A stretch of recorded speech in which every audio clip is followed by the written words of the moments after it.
سألنا الله في رمضان مزيد العفو والغفران سألنا الله في رمضان مزيد العفو والغفران. الحمد لله والصلاة والسلام على سيدنا رسول الله وعلى آله وصحبه ومن والاه واتبع هداه وبعد.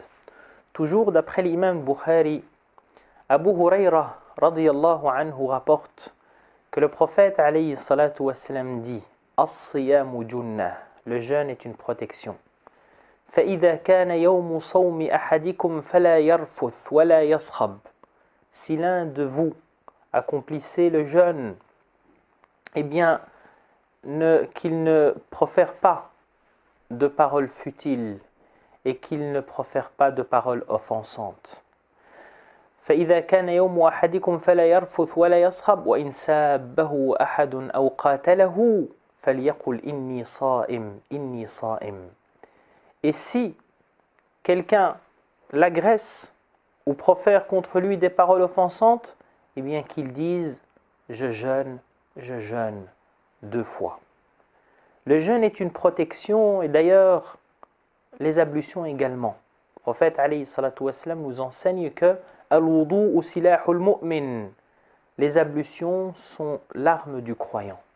Et le prophète alayhi salatu wassalam, lorsqu'il est allé durant la fameuse nuit, la nuit de l'Isra wal Mi'raj, la nuit du voyage nocturne et de l'ascension, il est arrivé au paradis avec les anges qui lui présentaient ce qui s'y trouvait. Et le prophète alayhi salatu wassalam voit ou entend plutôt les pas de Bilal ibn Rabah. En revenant, il pose la question à Bilal. Il lui dit, écoute, j'ai entendu tes pas au paradis me devancer. Pourquoi? Qu'est-ce que tu fais de particulier? Et à Bilal ibn Rabah de dire au prophète alayhi salatu wassalam, la seule chose que je fais qui sort peut-être de l'ordinaire, c'est que chaque fois que je romps mes ablutions, je les fais à nouveau. Et j'accomplis 2 rak'ahs. Et le prophète alayhi salatu wassalam de lui dire, voilà en fait ce qui constitue pour toi une protection. Une protection contre quoi? Une protection contre le péché, une protection contre l'oubli. Et c'est dans cette optique que s'inscrit également le jeûne. Le jeûne, pour celui qui l'accomplit, lui rappelle Dieu, exalté soit-il.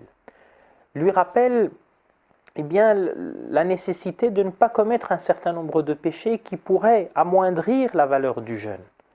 Le jeûne donc est une protection, et comme toute protection, il faut se méfier. Il faut se méfier de ce que cette protection ne permet pas justement d'éviter. Notamment d'effriter l'armure en question, et donc malgré cette armure, quelquefois, un coup peut nous être porté et mettre à mal cette défense. Et le prophète alayhi salatu wassalam a mis justement en garde notamment contre ce qu'on appelle al-riba, contre ce qu'on appelle al-namima al-riba, c'est-à-dire le fait de parler sur le dos des gens. Al-namima, le fait de colporter les rumeurs. Tout cela va mettre à mal cette protection par laquelle nous protégeons. Et le prophète alayhi salatu wassalam nous dit Man lam yada' qawla az-zuri wal 'amala bihi falaysa lillahi haja fi an yada'a ta'amahu wa sharabah. Celui qui ne délaisse pas la parole mensongère et l'attitude mensongère. Qawla az-zuri wal 'amala bihi, eh bien celui-là, Dieu exalté soit-il, n'a nul besoin qu'il délaisse nourriture et boisson. Et puisque la raison d'être justement de ce mois du Ramadan, c'est d'éviter ces péchés de la langue, Dieu exalté soit-il nous interpelle. Il nous interpelle sur une chose finalement assez simple. La nourriture est illicite durant le mois du Ramadan, la boisson est illicite durant le mois du Ramadan, alors que c'est vital pour l'être humain. Les relations dans le cadre conjugal sont illicites durant le mois du Ramadan, alors que c'est vital pour l'espèce humaine. L'être humain pense ne pas pouvoir se passer de ses péchés, alors que durant le mois du Ramadan, il se passe momentanément de quelque chose qui, a priori, est absolument indispensable pour sa vie. Dieu exalté soit-il attire notre attention pour nous dire, vous, êtres humains, vous avez à l'intérieur de vous-même une force que vous ne soupçonnez pas. Celui qui véritablement veut lutter contre les péchés, veut faire ce travail intérieur sur lui-même, il est à sa portée. Et Dieu exalté soit-il, jamais il n'exige de nous ce que nous ne pouvons pas faire.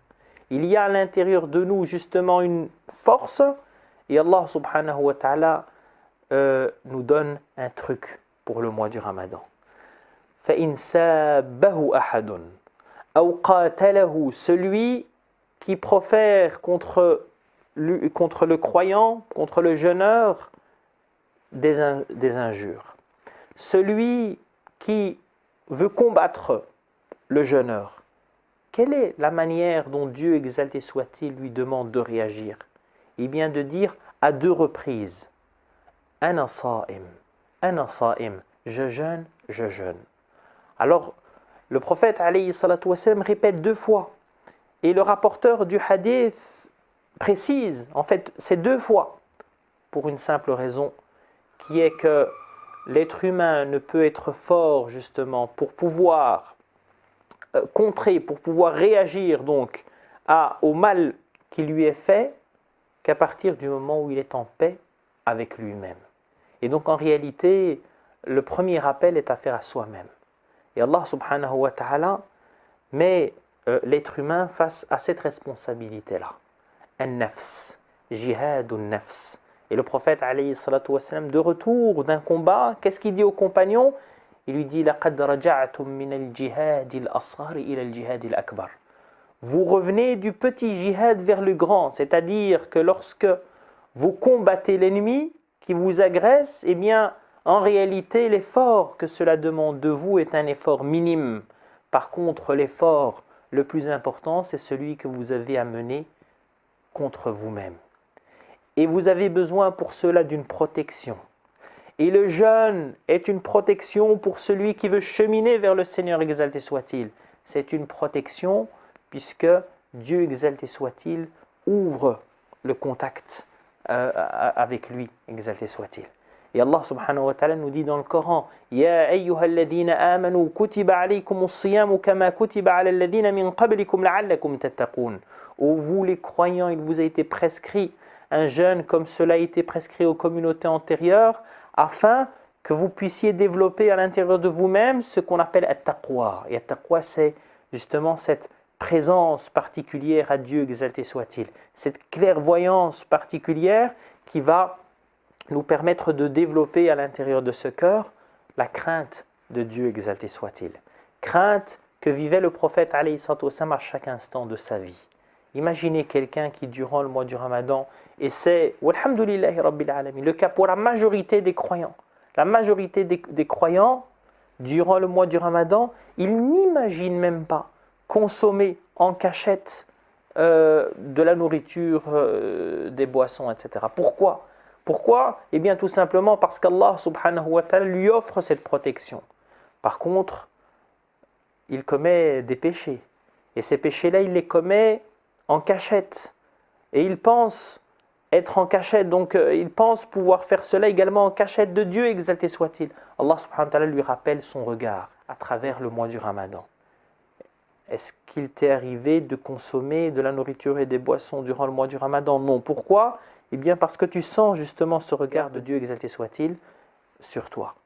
Eh bien ce regard de Dieu, exalté soit-il, il faut en avoir conscience pour tous les péchés.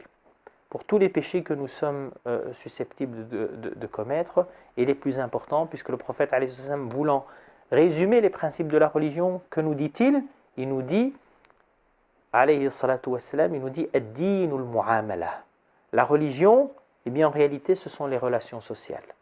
C'est comme ça que tu peux juger de ta relation à Dieu, exalté soit-il. Et donc, en l'absence de tes amis, en l'absence de tes connaissances, est-ce que tu te prives de les évoquer en mal? Si oui, eh bien sache que véritablement, tu as un rapport particulier à Dieu, exalté soit-il.